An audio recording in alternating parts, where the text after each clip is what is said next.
Hello, it's Mary Sue DAHILL, your host of CRM Success Secrets. Sorry about that. And we have Tracy Walker here with WalkHer CRM. She is going to talk about how you can get more freedom and ease when hosting events with the CRM. And I love what Tracy does and have seen how the CRM really helps her. She is, just to introduce Tracy, is an entrepreneur, and I would say a multi-passion entrepreneur specializing in organizing and streamlining businesses through the Walker CRM, a comprehensive platform for small businesses. And with her customer service experience and knowledge of technology systems, Tracy supports small business owners with the tools they need for successful launch and growth. And today we're really going to be talking about one of Tracy's businesses, which is her scrapbooking business, Creative Memories. Am I right? Yes, I am an independent consultant for Creative Memories and actually Forever, which one is more traditional scrapbooking if you're a scrapbooker, and the other is more digital support. So it does anything from helping you preserve memories through making photo books, cards, anything like that, as well as storage and all those, if you grew up Gen X.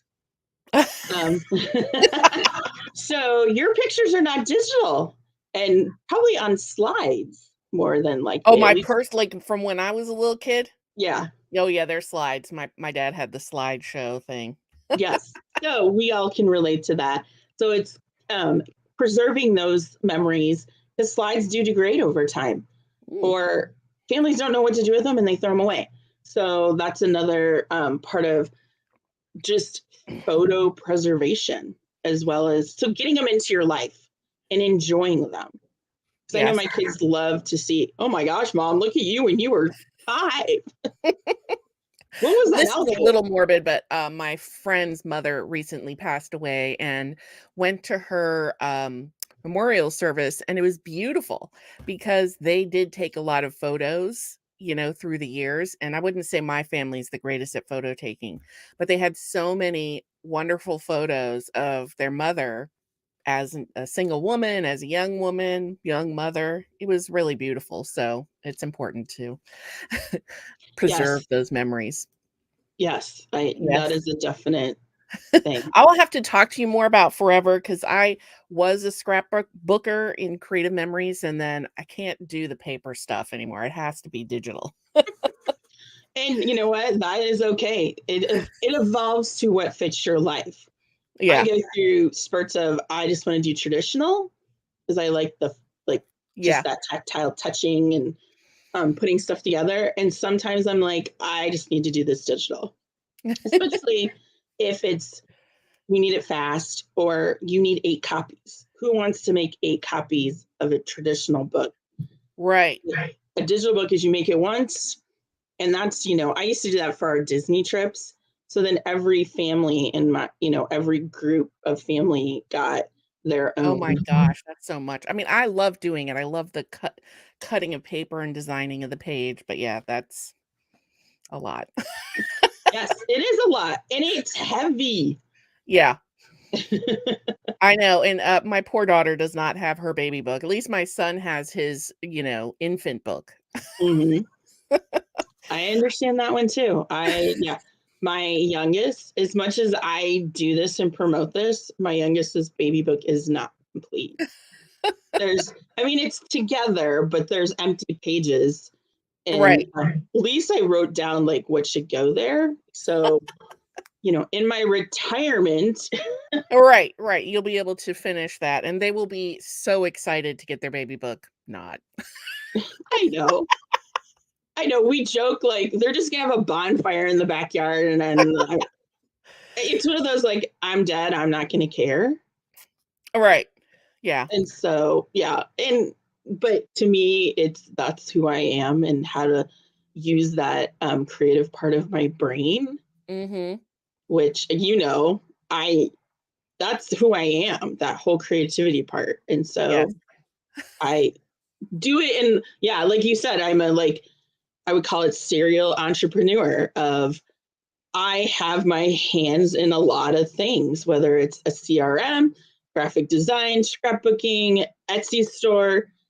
Like and that's why the CRM has saved my business and my sanity. Right. Well, with your creative memories, scrapbooking, you do regular events, right? Yes. I hold 6 to 7 events a year.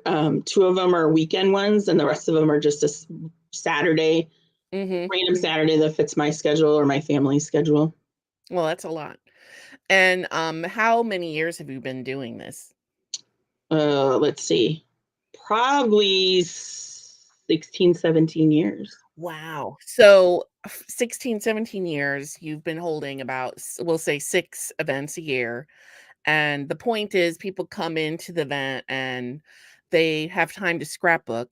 And also, that's where you're selling a lot of your, you know, Supplies. scrapbooking Yep. materials. Yep. Yep. So I basically provide a venue and a space that they pay for. And um, a lot of it they get back in free gifts. I also have like food there, snacks, drinks, my time Mm-hmm. to help them with theirs, and just social. I mean, Right. that's probably a huge part is social and food. Like for that. So yes, I love holding the events because it's kind of like my escape from my house, and Mhm. that's the only time I get to see some of these people now because all my kids are graduated, and some of them are friends from that I met along the way when my kids were in school. Right. Yes, I hear you. Well, one of the things that I thought was, we'll start with some of the outcomes, is that when you would hold these events before you were using your CRM and all the automations you've built out, you'd have like maybe 8 people come to the events. And Right. and now you're at more like around 30 kind of is your average. Yeah. So between 20 and 30 people, I would say, yeah, within the last 5 years, especially in the summertime, I would have to cancel events because I couldn't justify paying a hotel fee Mhm. and only have 8 people come. And at that time, it was probably only charging like $30 a person. Well, that barely covered the hotel fee, let alone um, all the extras that I would Right. provide. And so, Yeah, you're essentially paying them to come to your event. right, right. And, I did have sales and I, would generally make 30 to 40% on Mhm. the sales. However, you get to the point where you have to put stuff on sale because no one's buying it. And then, so yeah, it was like deficit spending in a nutshell. So, Well, that's good. So what did you do once you started using the CRM? What did you kind of implement to help with your event management? so I started using the CRM several years ago, and one day I'm like, I'm paying for this, but I'm not using it for the scrapbooking part. Why not? I mean, and so because I have another, another business, I was using it, and I'm like, this is silly. I'm putting everything in Outlook. I'm manually sending out emails. I'm manually either writing down or in spreadsheets, who's coming, who paid, who didn't pay, because I'd be like, oh, register. And they'd be like, yeah, I'm coming, but I wasn't collecting money. And Mm, I'd get those people who wouldn't show up because they didn't pay. Well, they have no motivation to show up if they haven't paid at all.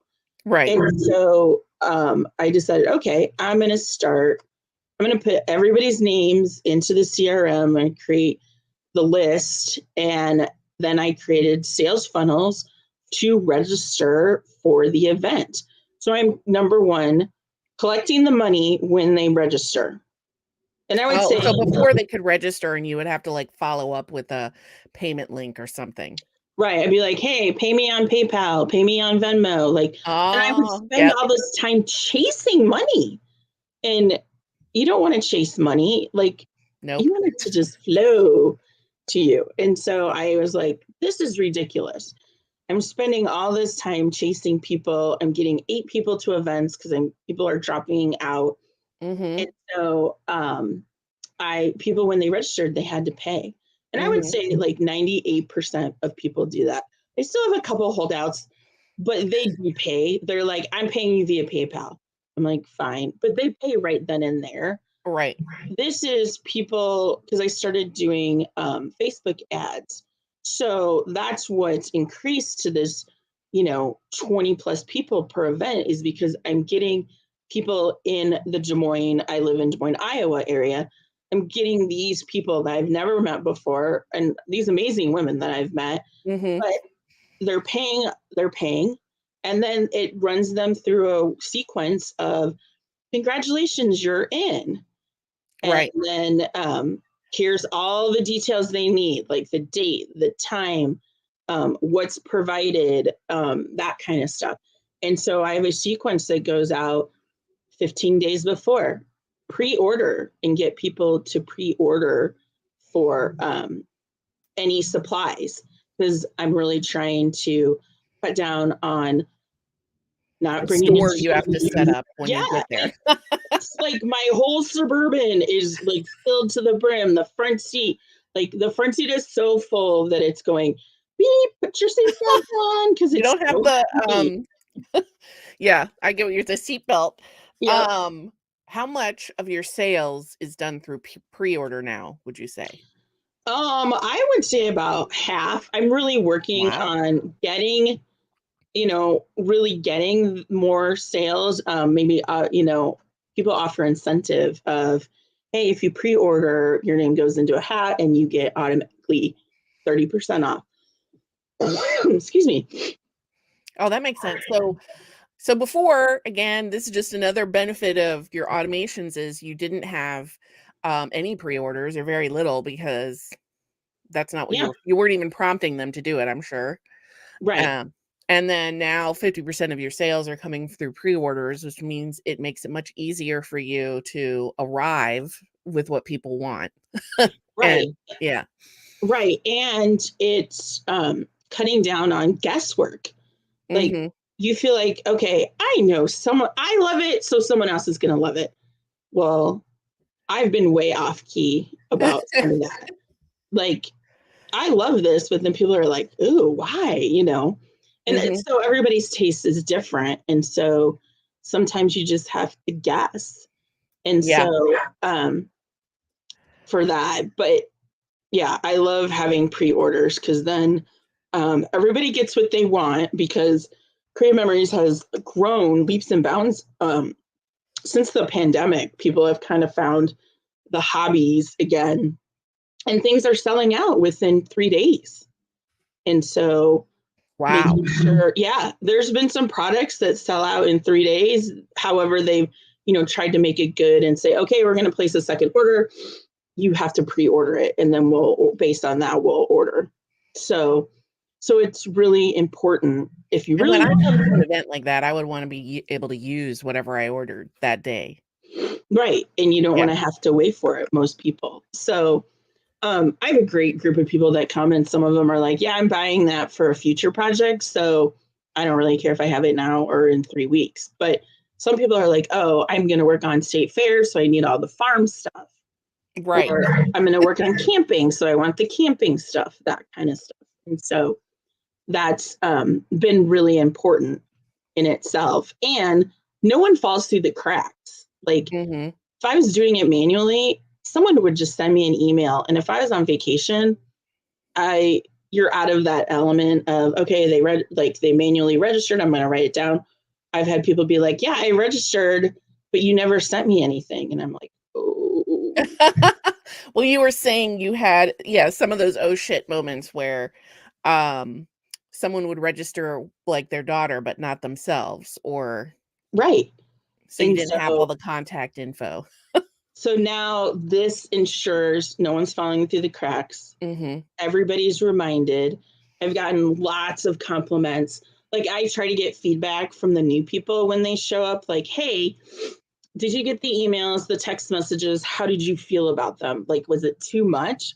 Because I know in this day and age, this is on constantly going off. Yeah, Text your cell messages. phone. Yes. Text messages, emails, like, Mhm. is it overwhelming? And they're like, no, it was perfect because I offer people to order lunches. Well, people need to be reminded like 5 times at least for stuff. I mean, Yeah. I know how I operate. I'm like, oh yeah, I need to order that. And my kids are like, Mom, you didn't order this or that. But so it's a great tool to, number one, increase visibility, increase sales, increase the number of people that are coming. And when you're getting someone you don't know, then they're just registering straight through the system and you just get a little happy, so-and-so's registered for the event. And then I will go in and I have a special email for first timers saying like a very like what to expect. Because also I realize, okay, if you're going for the first time, like It you can know be nothing. overwhelming. Yeah, you know nothing. Like, okay, it's at this hotel, but how big is my space? Like, Mhm. what's going to be there? What, are my children, can I bring my children? Like, I've had a few people like, can small kids come? And I'm like, this is No. an adult event. Like, just spelling, and Everyone even else saying, doesn't bring their kids, so don't bring yours.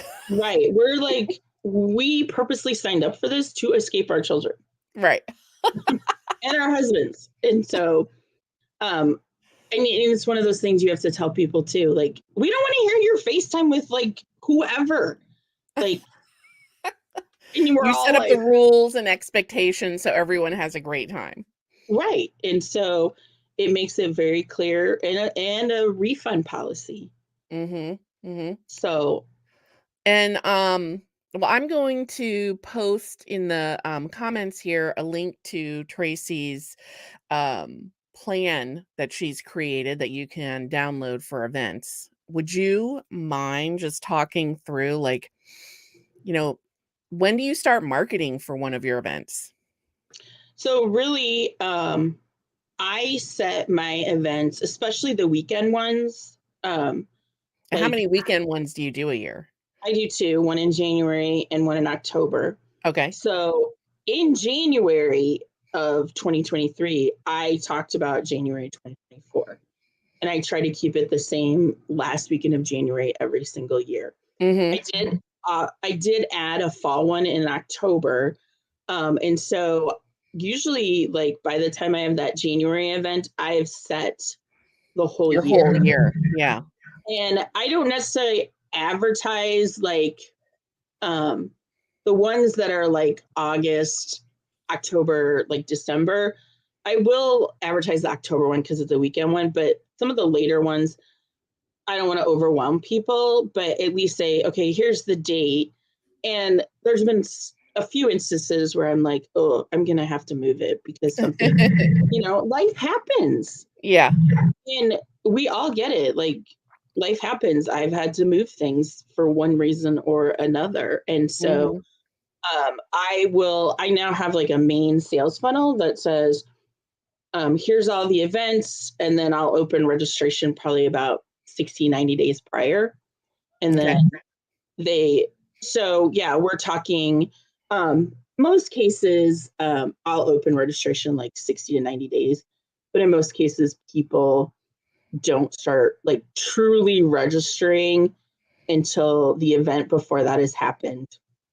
Or, um, people don't necessarily live 60 days in advance these days. They may Right. live, barely live That eight makes sense. weeks. You just open up registration for the next one, and then after that one, then you open up registration for the following one. Right. Because Yeah. I don't want to overwhelm people at the same time.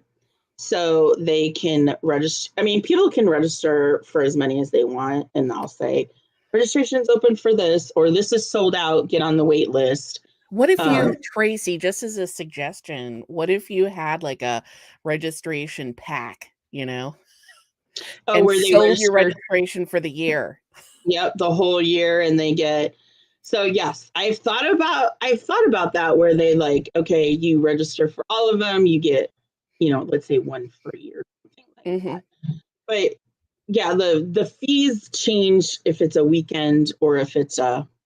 just a Saturday. I do offer incentives. Like if you're on my email list, I usually around Black Friday send out a little thing that says the first person to respond gets their whole weekend event for free or 2 Saturday ones for free. And then the next 5 people get, this. And then the next, so like 11 people win something. And so I do give away at my events a lot of free or $10 off, and that's another thing that's nice with the CRM is before I would have to be like remembering how much is off or Right. who's getting a discount or who's getting it for free. I just go in, make a coupon code. When the other event's over, I have a whole checklist of what I do, door Yes, and prizes. I'm gonna mention her checklist is very comprehensive, so I would totally download that because that any event, regardless of what kind it is, really very Right. similar actions. Yeah, so it starts at 9 to 12 weeks, what you should be thinking about. It also, there's several tabs along the bottom that have a marketing plan, what questions you should be asking yourself when holding an event, what's your shopping list, what your budget is, just what emails are you going to send and when, and and then just because you've got the marketing emails, what are you sending them when they register? And what's nice about the CRM as well is you create a campaign. When they register, they get removed from that campaign. And then they're not getting bombarded with, have you registered? Right, because I they're would pay twice accidentally, be like, I want to Yes. go, I forget. Did I register?